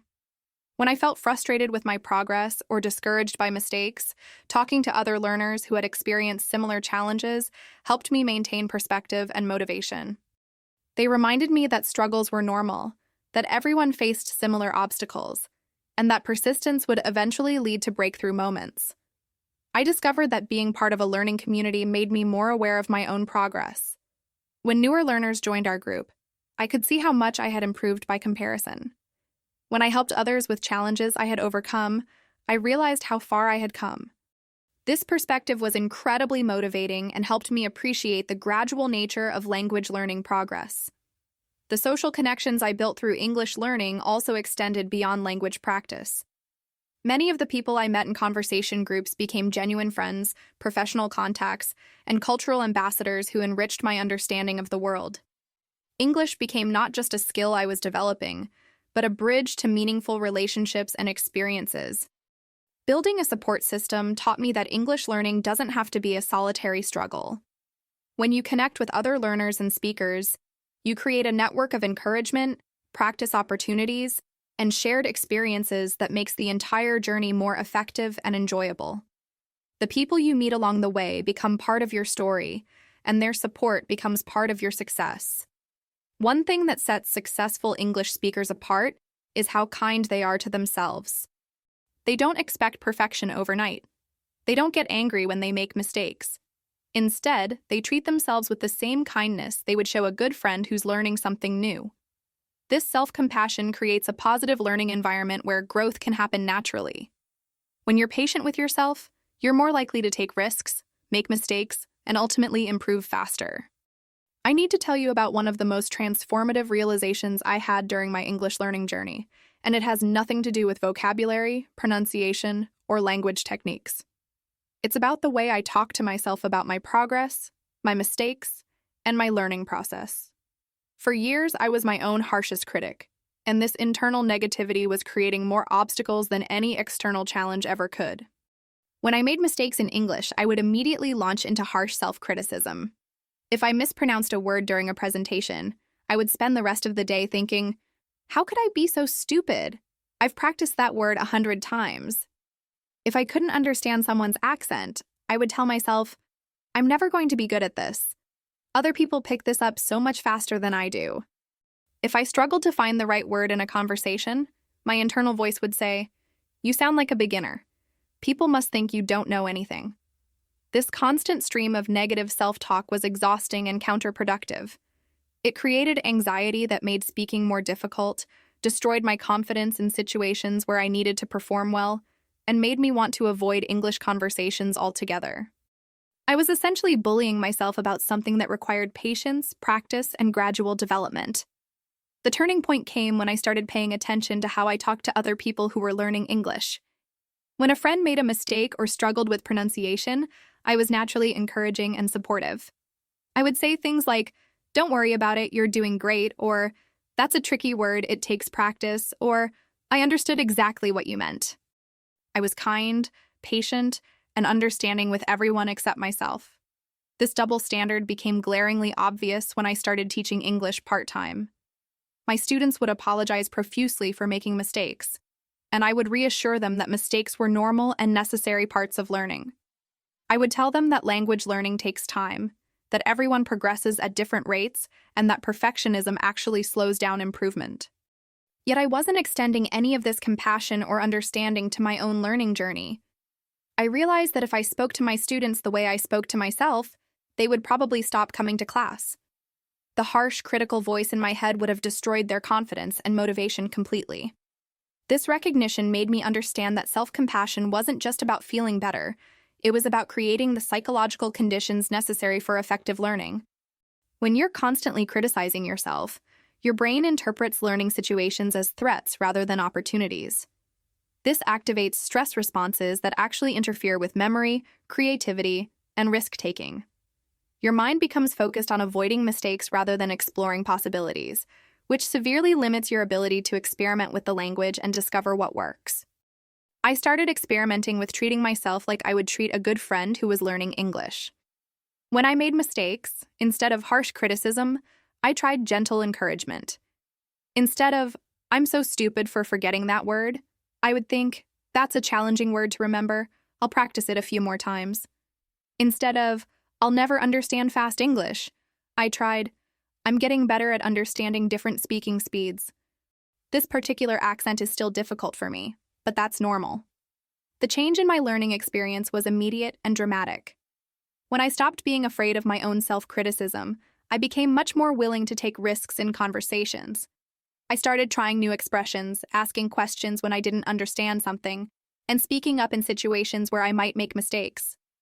This increased practice led to faster improvement, which reinforced my more positive, patient approach. Self-compassion also helped me maintain motivation during difficult periods of learning. Language learning naturally involves plateaus where progress feels invisible, setbacks where skills that seemed solid suddenly feel shaky, and challenges that seem overwhelming. When you're patient and kind with yourself during these periods, you can weather them without giving up or becoming discouraged. I learned to recognize that frustration and difficulty were normal parts of the learning process, rather than signs that I wasn't cut out for English. When I hit a plateau, instead of thinking, I'm not improving anymore, I must not be talented enough, I would remind myself, plateaus are when consolidation happens. My brain is organizing and strengthening what I've learned before the next growth spurt. This patient approach also made me more realistic about timelines and expectations. I stopped comparing my progress to other learners or to some imaginary schedule of how quickly I should be improving. Instead, I focused on my own journey and celebrated progress at whatever pace it came. This reduced the pressure and stress that had been making learning more difficult than it needed to be. I also discovered that self-compassion made me a better observer of my own learning process. When I wasn't constantly judging and criticizing my performance, I could pay attention to what was actually happening in conversations and learning situations. I could notice patterns in my mistakes, identify areas that needed more attention, and recognize strategies that were working well for me. The kindness I showed myself also extended to how I viewed other English speakers. I stopped being intimidated by native speakers or advanced learners because I understood that everyone had their own learning journey with its own challenges and timeline. I became more comfortable asking for help, clarification, or patience because I knew that learning requires support from others. One of the most powerful aspects of developing self-compassion was learning to separate my identity from my English performance. Making mistakes in English didn't mean I was a failure as a person. Having difficulty with pronunciation didn't reflect my intelligence or worth. Struggling to understand fast speech didn't make me inferior to other learners. My English abilities were simply skills that were developing over time, not measures of my value as a human being. This separation allowed me to approach English learning with curiosity and playfulness, rather than fear and judgment. I started seeing mistakes as interesting information rather than personal failures. I became genuinely curious about why certain aspects of English were challenging for me and how I could work with these challenges rather than against them. Self-compassion also helped me appreciate the courage that English learning requires. Every time I spoke English, I was putting myself in a vulnerable position where I might not be understood, where I might sound different from how I intended, where I might reveal the limits of my knowledge. Recognizing this vulnerability as bravery rather than weakness made me feel proud of my efforts regardless of the outcomes. The patient, compassionate approach also made English learning more sustainable over the long term. When progress felt slow or when I encountered setbacks, I didn't abandon my practice or become discouraged to the point of giving up. I maintained consistent effort because I trusted that patience and persistence would eventually lead to improvement, even when that improvement wasn't immediately visible. I learned that the voice in your head can either be your biggest supporter or your biggest obstacle in language learning. When you choose kindness, patience, and understanding with yourself, you create the psychological safety that allows natural learning to flourish. When you treat yourself harshly, you create stress and fear that interfere with the very processes you're trying to develop. Successful English speakers create an English-rich environment around themselves. They watch English videos, listen to English podcasts, read English books, and think in English whenever possible. They don't wait for perfect conditions to practice. They make English a part of their daily life. You can do this too. Change your phone language to English, watch movies with English subtitles, listen to English music. The more you surround yourself with English, the more natural it becomes. I want to share with you one of the most powerful strategies that transformed my relationship with English.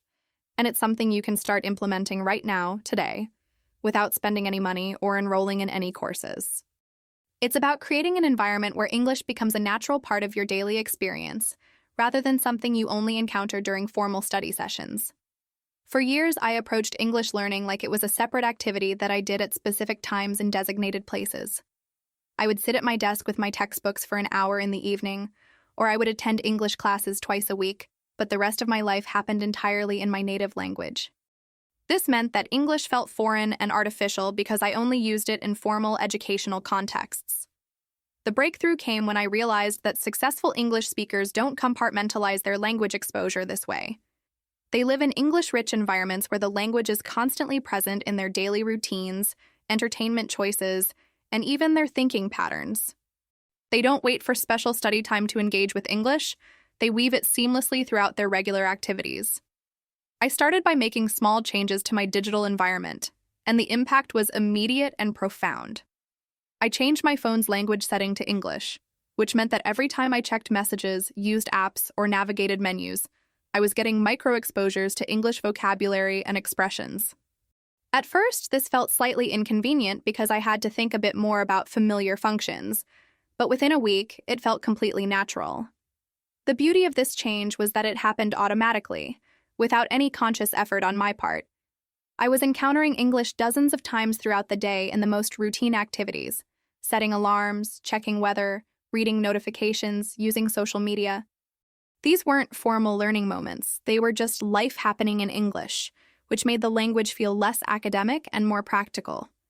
I extended this approach to my computer, changing system languages, browser settings, and even the language preferences for websites I visited regularly. Suddenly, my entire digital world was operating in English, creating hundreds of small learning opportunities that would have never existed otherwise. Reading error messages, navigating settings, following instructions, all of these mundane activities became chances to encounter authentic English in context. The transformation became even more significant when I started changing my entertainment habits. Instead of watching movies and shows in my native language and treating English content as educational material, I began choosing entertainment based on what I genuinely enjoyed, regardless of the language. If I wanted to watch a comedy, I would look for English comedies. If I was interested in documentaries about nature, I would find English documentaries. This shift was revolutionary because it meant I was spending hours each week immersed in natural conversational English without it feeling like studying. I was hearing how people actually spoke in different situations, picking up cultural references, and absorbing the rhythm and flow of natural conversation. The language was coming to me through stories and entertainment rather than through textbook exercises. I discovered that English music could be an incredibly powerful tool for language absorption. I started actively listening to English songs, paying attention to lyrics, and looking up words or phrases that caught my interest. Music has a way of making language memorable through melody and rhythm, and I found that expressions from songs would stick in my mind much more easily than vocabulary I had tried to memorize from lists. The podcast revolution was particularly transformative for my English environment. I found shows about topics I was genuinely interested in, from business and technology to storytelling and comedy, and I started listening to them during activities where my hands were busy but my mind was free: commuting, exercising, doing household chores, walking. This meant I was getting hours of natural English conversation every week while doing things I had to do anyway. Reading became another cornerstone of my English environment. I started choosing books, articles, and blogs based on my interests rather than their language learning potential. When I was curious about a topic, I would seek out English sources automatically rather than defaulting to my native language. This made reading feel like following my natural curiosity rather than completing language assignments. One of the most powerful changes was learning to think in English during routine activities. While cooking, I would mentally narrate what I was doing. I'm chopping onions now. They're making my eyes water. I need to add them to the pan with some oil. During walks, I would observe my surroundings and describe them mentally in English. That's a beautiful old building with interesting architecture. There are people sitting at the outdoor cafe enjoying the sunshine. This internal English narration served multiple purposes. It gave me practice forming sentences spontaneously. It helped me identify vocabulary gaps in areas of daily life, and it gradually made thinking in English feel more natural and automatic. Over time, I noticed that English thoughts would arise spontaneously without any conscious effort on my part. Creating an English environment also meant being strategic about the communities and conversations I engaged with online. I joined forums and social media groups where discussions happened in English, not because they were language learning groups, but because they focused on topics I cared about: professional interests, hobbies, current events. This gave me opportunities to read authentic discussions and occasionally contribute my own thoughts in English. I started following English-speaking influencers, experts, and creators in areas that interested me. Their content became part of my regular information diet, which meant I was constantly encountering new ideas expressed in natural, contemporary English. This kept my language exposure current and relevant rather than limited to formal or academic registers. The key insight that made all of this work was understanding that immersion doesn't require physical relocation to an English-speaking country. You can create immersion in your own environment by making conscious choices about the language of your daily inputs: entertainment, information, social media, technology, and internal thinking patterns. This environmental approach also made English learning feel effortless and sustainable. Instead of having to force myself to study when I was tired or unmotivated, I was simply living my normal life in an English-rich context. The learning happened naturally through exposure and use rather than through conscious effort and memorization. The cumulative effect of these environmental changes was remarkable. English stopped feeling like a foreign language that I visited occasionally and started feeling like a natural part of my mental landscape. Words, phrases, and expressions that I had encountered repeatedly in different contexts became automatically available when I needed them in conversations. Most importantly, this approach made English feel alive and dynamic rather than static and academic. I was encountering the language as it's actually used by real people in real situations, which prepared me much better for authentic communication than any textbook could have. Now it's time to put this mindset into action. Choose one simple thing you can do today to practice your English. Maybe it's talking to yourself for 5 minutes. Maybe it's writing 3 sentences about your day. Or maybe it's listening to an English song. The specific activity doesn't matter as much as taking action. Remember, successful English speakers became fluent not because they were perfect, but because they were consistent. They started where they were, used what they had, and did what they could. That's exactly what you're going to do. Your English fluency journey starts with the very next word you speak. Make it count, and remember that every step forward is progress worth celebrating. This is the moment where everything we've discussed today transforms from ideas into reality. You've heard the stories of Maria, Thomas, Sophie, and Francesco. You've learned about the power of simple communication, the importance of embracing mistakes, and the value of creating an English-rich environment. Now it's time to take the first step on your own transformation journey, and I want to help you make that step as clear and achievable as possible. The most important thing I can tell you right now is this: don't wait for the perfect moment, the perfect plan, or the perfect level of motivation. Those perfect conditions will never come. Successful English speakers understand that action creates momentum, and momentum creates more action. The key is to start small, start imperfectly, and start today. I want you to think about your typical day tomorrow. What moments could you transform into English practice opportunities? Maybe it's while you're having your morning coffee, when you could spend 5 minutes describing your plans for the day in English. Maybe it's during your commute, when you could listen to an English podcast instead of music. Maybe it's before bed, when you could write a few sentences about what happened during your day. The beauty of starting small is that it removes the overwhelming pressure that stops most people before they even begin. When you commit to something manageable, like speaking English for just 5 minutes or changing your phone language to English, you're much more likely to follow through. And when you follow through successfully, you build confidence and create positive associations with English practice. Choose one specific action that feels completely doable for you right now. Not something that would be ideal if you had unlimited time and energy, but something you know you can actually do given your current circumstances.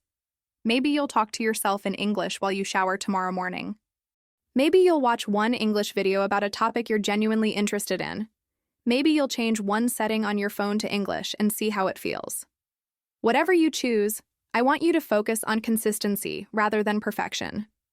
It's better to speak English for 2 minutes every day than to have one perfect conversation once a week. It's better to listen to English for 10 minutes daily than to binge English content for 3 hours once a month. The daily habit creates the neural pathways and automaticity that lead to fluency. Remember the mindset shifts we talked about today. When you make mistakes tomorrow, and you will make mistakes, remind yourself that you're learning something new rather than failing at something you should already know. When you struggle to find the right word, celebrate the fact that you're pushing yourself outside your comfort zone rather than criticizing your limitations. I also want you to pay attention to your internal dialogue as you practice. Notice when that critical voice in your head starts telling you that you're not good enough or that you're not improving fast enough. When you catch those thoughts, respond to yourself with the same kindness and encouragement you would show a good friend who was learning something challenging. Document your journey in some simple way. Maybe you'll keep a brief note on your phone about what you practiced each day. Maybe you'll put a check mark on a calendar when you complete your daily English action. Maybe you'll record voice notes to yourself about your experiences and observations. This documentation isn't about judgment or evaluation. It's about creating a record of your commitment and progress that you can look back on for motivation. Connect with others who are on similar journeys. Share your commitment with a friend or family member who can offer encouragement. Look for online communities where English learners support each other. Consider finding one person who might want to practice with you regularly, even if their English level is similar to yours. Remember that language learning is inherently social, and having support makes the journey more enjoyable and sustainable. Be patient with the process and trust in the power of consistent small actions. You won't see dramatic changes tomorrow or next week, but if you stick with your daily practice for a month, you'll start noticing improvements. After 3 months, the changes will be undeniable. After 6 months, people will start commenting on your improved confidence and fluency. Most importantly, remember that every successful English speaker started exactly where you are right now. They had the same fears, the same limitations, the same moments of frustration and doubt. The only difference between where you are now and where you want to be is consistent daily action over time. Your English fluency journey doesn't start when you feel ready. It doesn't start when you have more time or better resources. It starts right now, with whatever you have, wherever you are. The person you'll become through this process, the confidence you'll build, the connections you'll make, and the opportunities you'll create all begin with the decision to take action today. So what will your first action be? What's the one thing you're going to do today to move your English journey forward? Choose it now, commit to it completely, and then take that first brave step. Your future fluent self is waiting, and every word you speak in English brings you closer to becoming that person. The time for planning, preparing, and thinking about English improvement is over. The time for action is now. Start where you are, use what you have, do what you can, and trust that this simple approach will lead to the transformation you're seeking. Your English fluency journey begins with your very next English word.